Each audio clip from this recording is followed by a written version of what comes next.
Sahabat nasihat motivasi, suatu ketika ada seorang yang datang kemudian mengeluhkan satu persoalan di dalam rumah tangganya, bahwa dia adalah seorang suami yang mengaku sudah tidak pernah lagi berhubungan dengan istrinya. Artinya berhubungan badan, tetapi dia masih dalam satu rumah sudah bertahun-tahun. Tampaknya seorang istri ini cuek terhadap suaminya, dan suaminya agak sedikit kaku terhadap istrinya karena sikap istrinya seperti itu. Suatu ketika suami ini memiliki wanita idaman lain. Dia menginginkan untuk menikah dengan wanita idaman lain tanpa sepengetahuan istrinya. Kemudian dia meminta pertimbangan. Bagaimana kalau misalnya dia ingin menikah karena takut dengan dosa yang dia lakukan selama berhubungan karena bukan mahram. Kemudian saya sampaikan bahwa kalau memang sudah tidak cocok dengan istri yang pertama, sebaiknya bercerai saja. Karena tidak ada gunanya ketika istri dan suami tidak bisa menikmati rumah tangganya. Belum lagi anak memperhatikan kondisi bapak dan ibunya seperti itu. Itu diantara alasannya. Anak pun akan menjadi korban. Jadi jangan sampai kita mengatakan bahwa kasihan anak dengan mempertahankan rumah tangga, akan tetapi keadaannya justru membuat anak ini stres. Anak ini tidak percaya lagi kepada orang tuanya karena memang mereka berdua sudah tidak lagi harmonis. Itu alasan mengapa. Yang kedua, ketika suami ini ingin menikah dengan willnya tanpa sepengetahuan istri yang pertama, ini justru akan menambah persoalan.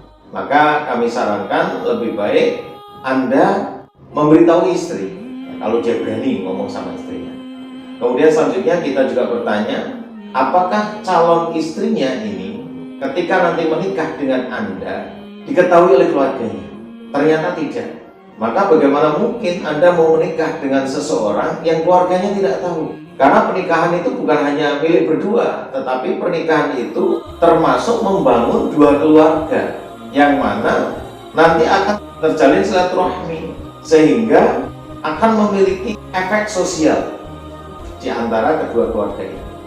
Kemudian kita sarankan agar memberitahu kepada keluarga. Ternyata suami ini tidak berani ngomong sama istri, tidak berani ngomong sama keluarga dari pihak wanita idaman lainnya. Dia ingin lepas dari dosa pacaran, tetapi dia tidak tahu bahwa ketika terjadi ikatan pernikahan tanpa sepengetahuan istri pertama akan menyebabkan hal-hal yang baru, diantaranya adalah harus ada pembagian waktu antara istri pertama dan istri kedua. Itu sebuah konsekuensi. Pembagian nafkah itu sebuah konsekuensi. Kalau istri pertama tidak tahu, maknanya dia harus berbohong. Yang menjadi catatan dalam kasus ini adalah bahwa dia ingin lepas dari satu dosa, tapi ternyata dia masuk ke dosa yang lain. Itu masih salah satu, bohong itu masih salah satu dosa. Belum lagi nanti harus pembagian malamnya, sehingga kecenderungan untuk tidak berbuat adil itu lebih tinggi ketika istri ini tidak diketahui. Kalau kita melihat bahwa Rasulullah SAW sendiri ketika memiliki istri-istri ya, lebih dari satu, istri-istrinya saling mengetahui, Jadi tidak ada istrinya yang tidak diketahui istri yang lain, tidak ada. Jadi kadang-kadang ketika kita mau poligami itu seakan-akan hanya nikahnya saja, lupa bahwa ada hal-hal yang memang dilakukan oleh Nabi, diantaranya adalah mempersatukan istri-istrinya, membangun ukhuwah di antara istri-istrinya, membangun persaudaraan. Poligami itu tidak hanya sekedar nikah, tetapi ada bangunan-bangunan lain yang tersusun sehingga akan mendatangkan keberkahan di dalam pernikahan. Nah, kebanyakan yang para suami ini mempunyai istri lagi, tetapi dia tidak memperhatikan masalah-masalah bagaimana pernikahan itu sesungguhnya tidak hanya mereka berdua, akan tetapi melibatkan orang-orang lain, keluarga lain, sehingga di situ akan terbangun sebuah kekuatan ukhuwah atau persaudaraan. Inilah diantaranya. Wallahu a'lam bishawab.